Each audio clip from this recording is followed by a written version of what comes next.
Hello, everyone, and a warm welcome to Directions Live Online.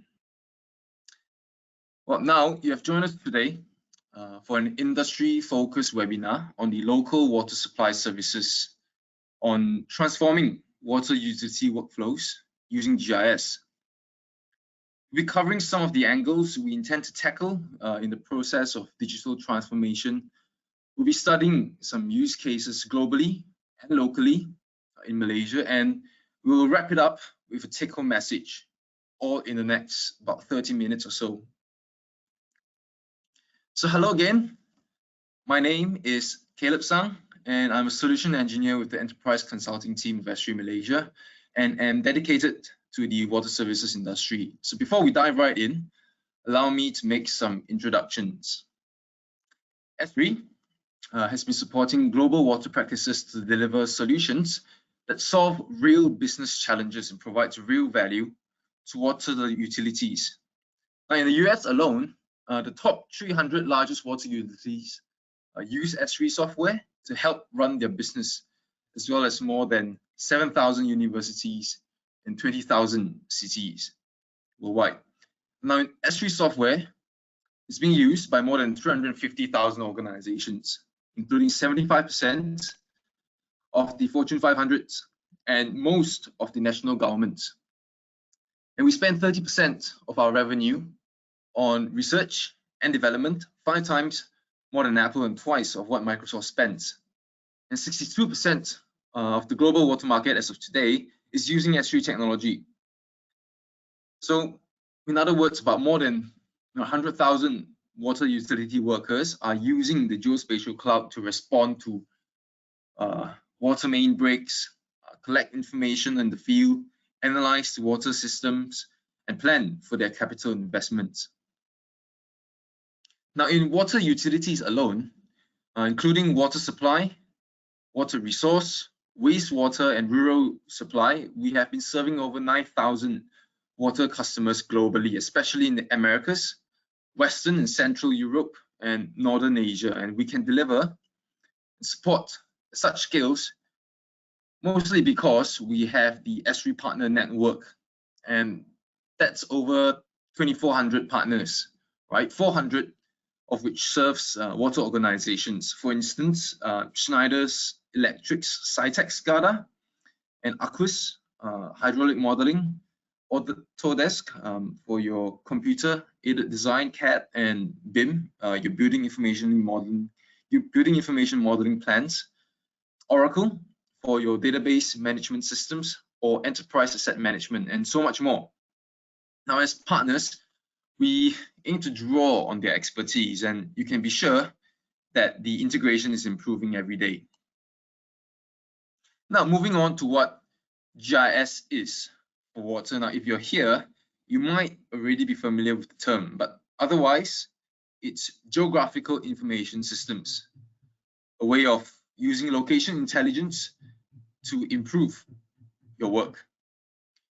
Now, ArcGIS is a comprehensive geospatial system, and it supports multiple communities, primarily the GIS community, but also mapping and location analytics, imagery, and also for developers. And we do this, of course, with software and software as a service, SaaS, and platform as a service, PaaS, powering personal productivity and also enterprise systems. And our vision supports a whole host of functions that aims to power your organization with modern and applicable tools to make sense of the great volume of data available these days. Now, ArcGIS is a content sharing platform. What that means is millions of users are sharing tens of millions of maps and data sets every day, and it's been designed to allow maps and data sets to be easily discovered and then easily shared in a secure environment for both public and private use. And our hosted data cloud is massive, with multiple terabytes of information and multiple petabytes of imagery, making this a key concept and aspect of geospatial infrastructure. And you can see that the sources of data on the left-hand side here spans across multiple industries and expertise, such as bathymetric data for radar or digital elevation models using LiDAR, And you also use big data analytics during floods, for example, to mitigate or even calculate the damages in real time. Or use time-based location analytics for water usage, along with development initiatives to predict water demand. And the use cases goes on, right? So before I continue, just a reminder for you to ask questions whenever you have any doubts. You can type it into the Q&A panel as we go along. But now I'd like to bring you back, right, to a perspective of the local water supply system. And you might be aware that these are being controlled by the National Water Services Commission under CASA, the Ministry of Environment and Water. And it's an intricate network, right? It involves a lot of stakeholders, regulators, operators, all the way to the consumers themselves. So let's have a look. So in this illustration of an intelligent water system envisioned by Esri, all systems are connected and modeled in detail, much like a digital twin of the actual network. And from the source of water, such as rainfall and raw water catchments, you have JPS, Jabatan Pengairan dan Saliran, the Hydrology Department of Malaysia, SPAN, the Water Services Commission, and some state water commissions regulating these areas and maintaining the quality and sustainability of development. And when it passes into production,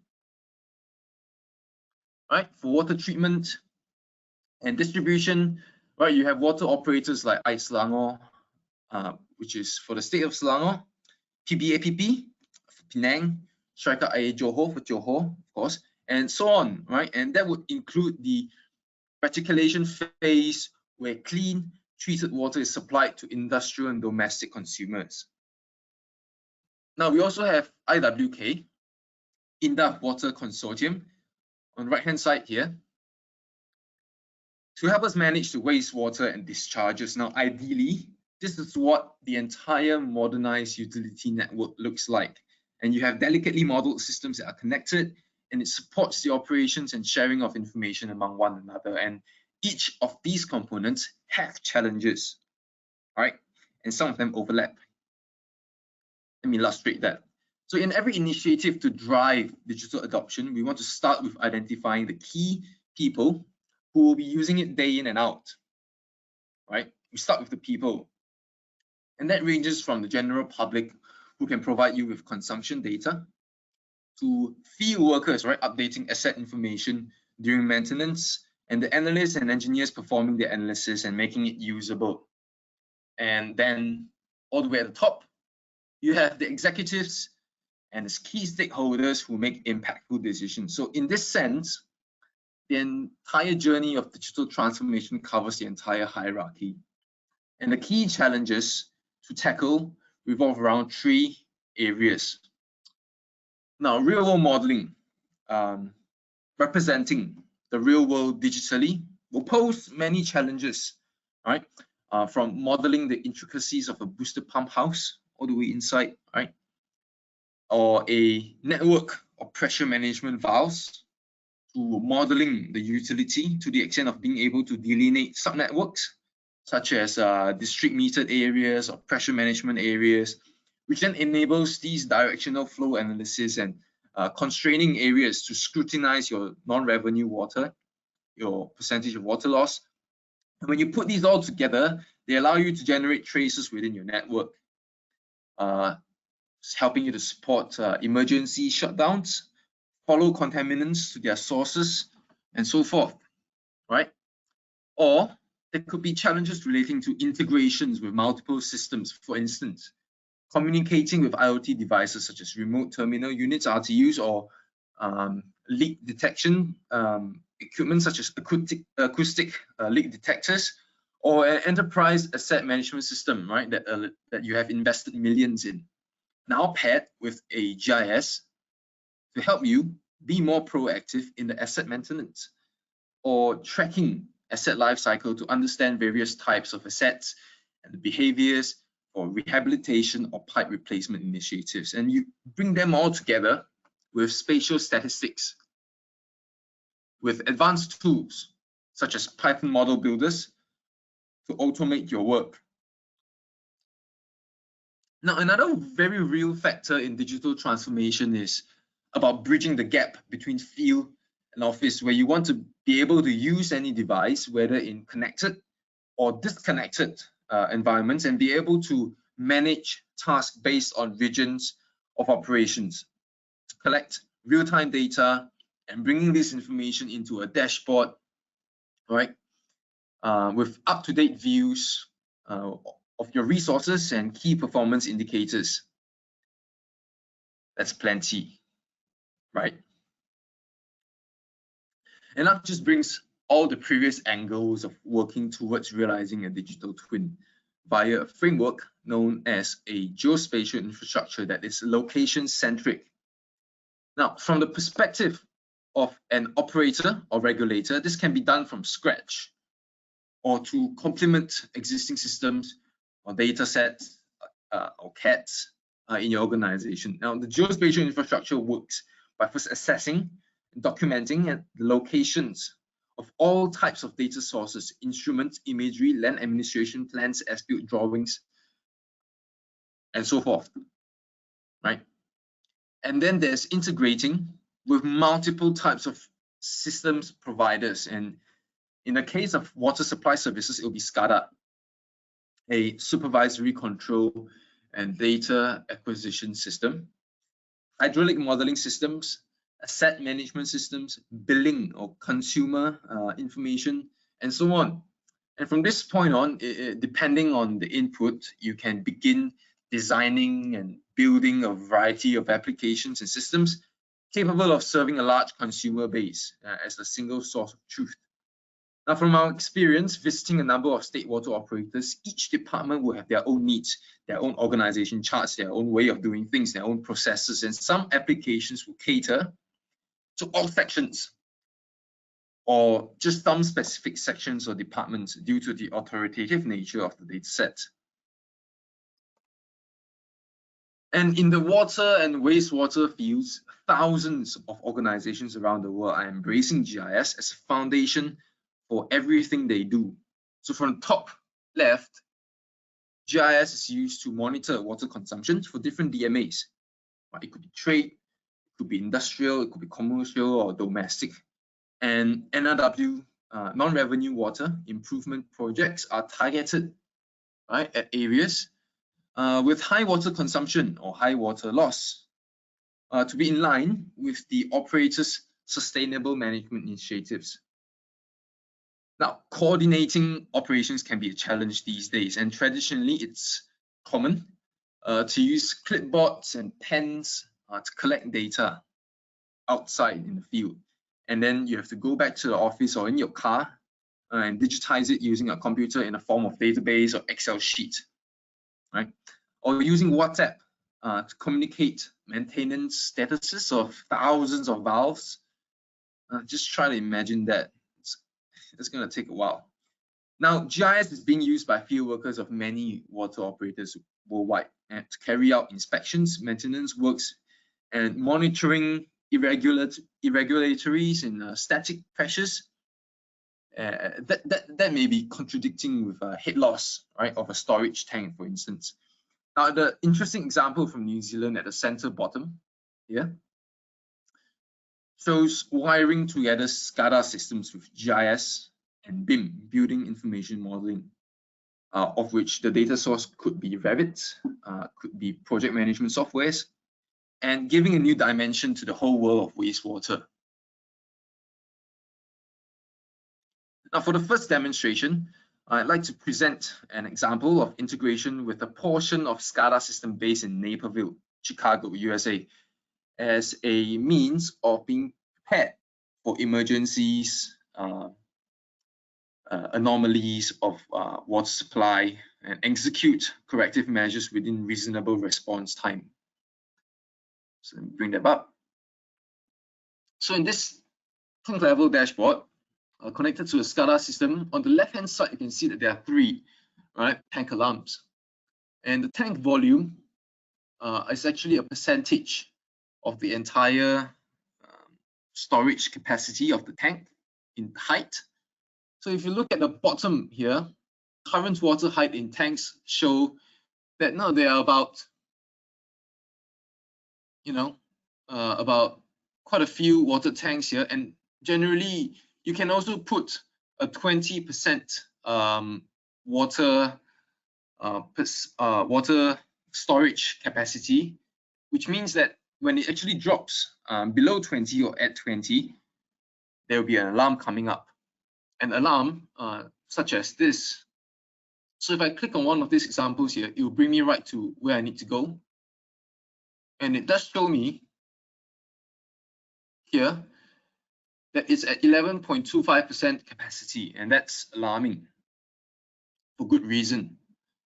Now, the next step for integration or automation in this case could be creating a notification out of this, which means that whenever it drops below 20% or it's at 20%, and a notification, an email or a telegram message could be sent out via Power Automate or Integromat to the water operator and the person in charge. So that ends the short demonstration on this SCADA water tank.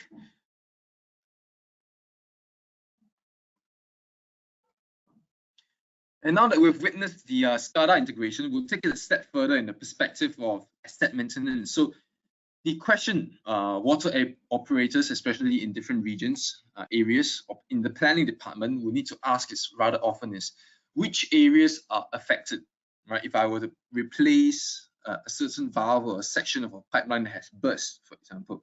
So let's have a look, right?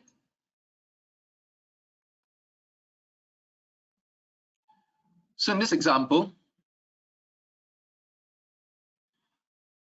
I'm just trying to look for an asset maintenance. So for example, I'm a asset maintenance guy, and I want to be able to see where will we actually, which area will actually be affected if I were to create an asset maintenance program and replace a certain pipeline.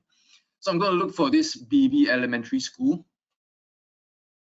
So I can just search for this location, and now that I found it, I'll just take it away. And I know that I'm going to create a sort of program to replace a section of a pipeline here, which I know has been leaking for a while. So I'll just place a barrier here, right? And I want to make sure that I'm tracing from the elementary school so that it's not actually affected, and especially when I'm actually doing maintenance work. So I'll run it, and it'll take a while. So I've actually done it previously, and this is how it looks like. So you have an orange area that represents the area that will be affected. You've got those red color, no entry signs. That means these valves have to be closed. I know that the elementary school is not going to be affected. And the hydrants, there are two of them that will go without service during the maintenance, during the pipe replacement work. And if I just look at one of this, I know that this is a ductile iron material or pipe. So at the same time, I can also print this as a map. I can go on and try to create different isolation traces, so to speak. And this is one way that you could plan ahead when you're trying to do asset maintenance programs, and you can inform those people who might be affected in this yellow region. So that ends the demonstration for utility network isolation trace.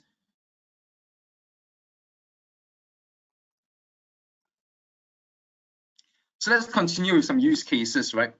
And GIS centric solutions are increasingly used in the water and wastewater sector, and with multiple organizations leveraging on location intelligence to solve everyday issues, not just in water. But focusing on water now, from the clockwise, I'll go from top left, from asset management perspective, analytics, real-time monitoring, to infrastructure assessments. All right, and GIS is being used in many key components to ensure the consistent delivery of clean water to users. But in the realm of assessment, right, center bottom, ArcGIS supports online and offline field inspections, right, using an intuitive and mobile optimized application in both iOS and Android to collect and update field information. And another reminder now for you to ask questions. I know you have some in your mind, so I'll go easy. I'll have a sip of water and you can type the questions in the Q&A panel. And after this, we have a look at an example. All right, let's go on. Having a look at an example. So in this scenario, a team of field workers are always tasked to inspect a river network that is infamous for pollution. And that could be responsibility of the state's water regulatory body, such as SWAS, in the state of Selangor, or the initiative of the state water operator itself. And this covers work order planning, which is another trade unto itself, and visualizing spots of contamination as alarms, signifying water quality compromises according to the National Water Quality Standard. So let's have a look. All right, primarily, I will start with a workforce assignment platform where I begin to assign jobs to people. So in this map, I can really see that there are quite a few assignments being put out here by myself and also my colleague. And in this assignment, I can pick assignment types. Maybe it's a river investigation. I can search for an address which will be reverse geocoded and pointed into the map, or I can just point at a location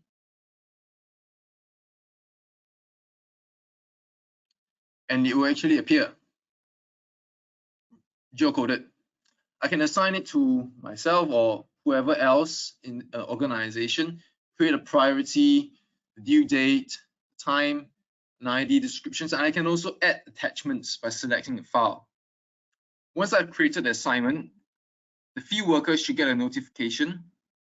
But on the field workers' perspective, right, they will be able to start with a smart form, right, which is a dedicated form to their purpose. And this is just for river inspection. So we've got the main river, right? These are all been pre-filled. The sampling point status, audio pollution. I can capture an image, upload it into it.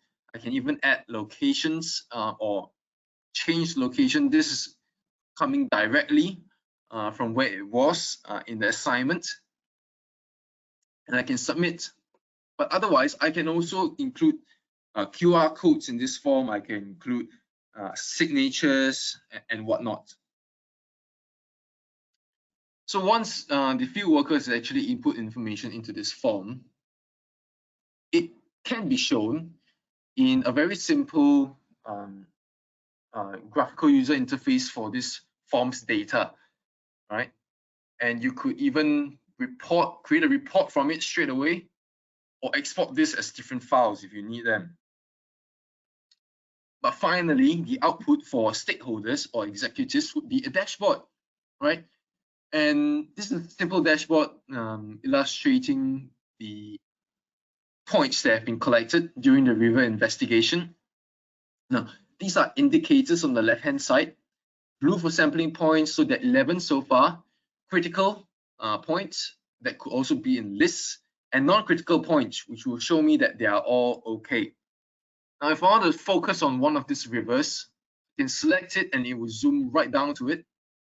And I know at this area, I've had a historical data that shows me that there's been some pollution at this area, in this picture here. Now, it can also be historic, meaning that this could be, taken in the past quarterly basis, monthly basis, and you could trend it and sort it new to old, which means the most recent reports will come up first. As simple as that. So that ends my demonstration for this river pollution inspection scenario. And I'll move to another scenario, which is, in the previous example, we covered sort of hard to reach areas that might not have good cellular reception and or areas that require sampling only at quite long intervals, right? But how about if you had water quality analyzers, right? Instrumentation and RTUs that are able to automate routine inspections, right? You have integrated with these RTUs that will monitor for NTU, your turbidity levels, your E. coli, salinity, aluminum, and such, right? And this would help you to steer towards an environmental stewardship, right? For water supply security, for watershed protection and conservation, and so forth. And even coming up with recommendations. So this example is actually from British Columbia in Canada. And what they've done is created all and integrated all these water quality analyzers that look at E. coli and different other parameters. And the best thing here that I want to really highlight is that they have also automated this recommendations, right, to reduce fine sediment generation. What ArcGIS dashboard can do is do on-the-fly calculations using arcade expressions. So what it does is, from the parameters that have been come out, let's say there's high E. coli in one of the water quality analyzers being detected, it will actually come out with a proposed recommendation for that area, and it will actually show how many of them are actually having low impact ratings, right? Or low impact ratings or high impact ratings. For example, we can filter it quite easily. If you want to have a look at it, this is actually public, and you can probably have a look at the dashboard just by using the URL. So that ends my demonstration for water quality dashboard. Now, that was probably quite a bit to digest, so I'll let all the information we shared just now sink in, right? And we will also revisit some of the concepts, so you'll be able to have a take-home message with you. And GIS at the center facilitates all the integration, the coordination and analysis of disparate hardware and software, workers and processes and departments and data sets across space and time, right? But the genesis actually stems from the multitude of data sources that can be consumed to synthesize into useful information and updated from time to time, leading to a geospatial infrastructure capable of creating the most advanced solutions to solve your water challenges, right? Whether it is water loss, your asset replacement strategies, increasing your reserve margin, protecting your watersheds, or improving your risk management through capital planning improvements, and so forth, right? So from here, we really want to encourage you to start leveraging on the language of your utility, right? And bring it a step further to enable better decision making through collaboration, and which is surrounding an authoritative single source of truth illustrated by this geospatial infrastructure in the middle. Now, as you can see from the 4 demonstrations just now, ArcGIS delivers modern asset information management capabilities to a water utility and enables full coordinate approach to operations. And all of the examples we have looked at just now, I want to ask you, which ones are actually your favorite? Right? Is it the SCADA integration? Is it workforce management for river health inspections? Is it isolation tracing for burst pipes? Is it real-time information from water quality analyzers across state? All right, I'll let you take your pick. However, we must keep in mind that the underlying technology must help the organization collaborate more effectively within and outside of it, right, via an authoritative data set, which data integrity can be maintained and then served through a comprehensive data log via a services-based architecture. And this will help every level of users to improve their awareness while maintaining cost efficiency throughout decades of operations and scalability to keep up with increasingly complex requirements such as cloud deployments, Kubernetes, and so forth. And with that, I'd like to wrap it up and invite you to contact our industry account manager, Jaylin. She's based in Malaysia. And if you have any inquiries, we hope and we will do our best to assist you in the future. All right, so we've had a couple of questions come through. One of them has asked, how do you actually put NRW in the dashboard per se?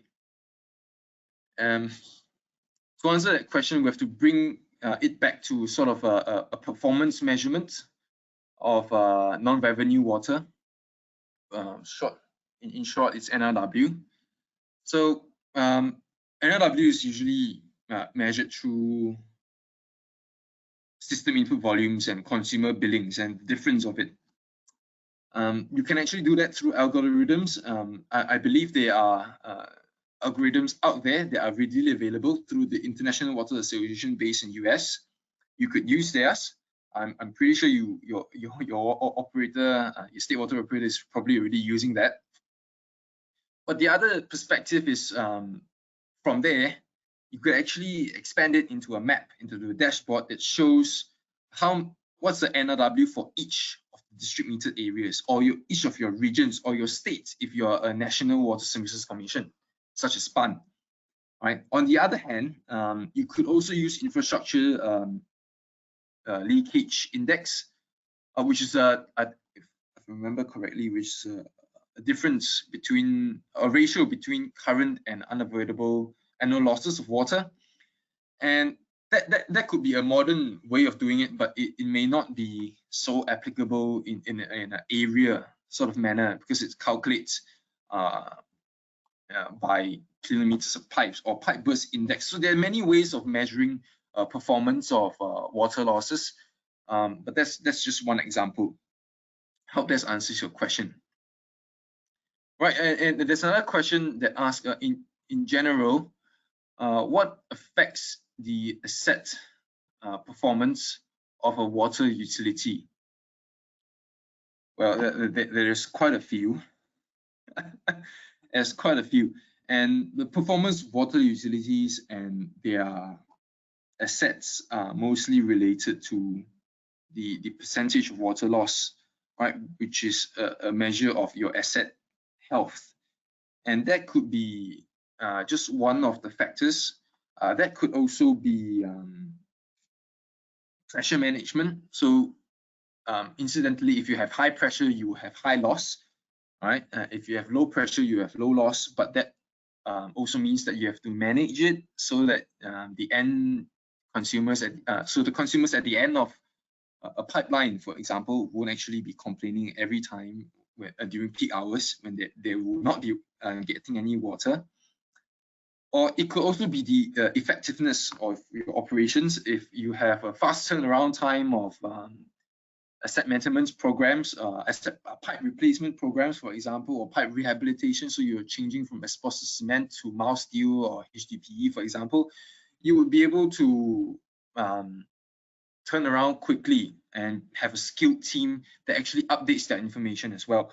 Or it could be using active leak control systems such as acoustic detectors to, identify where these leaks are and be able to address them appropriately. So, all right, that's all the time we have for today's question. If you have more, please do not hesitate to reach out to us, and we will reply you with the answers as soon as possible via email. So thanks again for joining us today. We really look forward to seeing you again for the next webinar.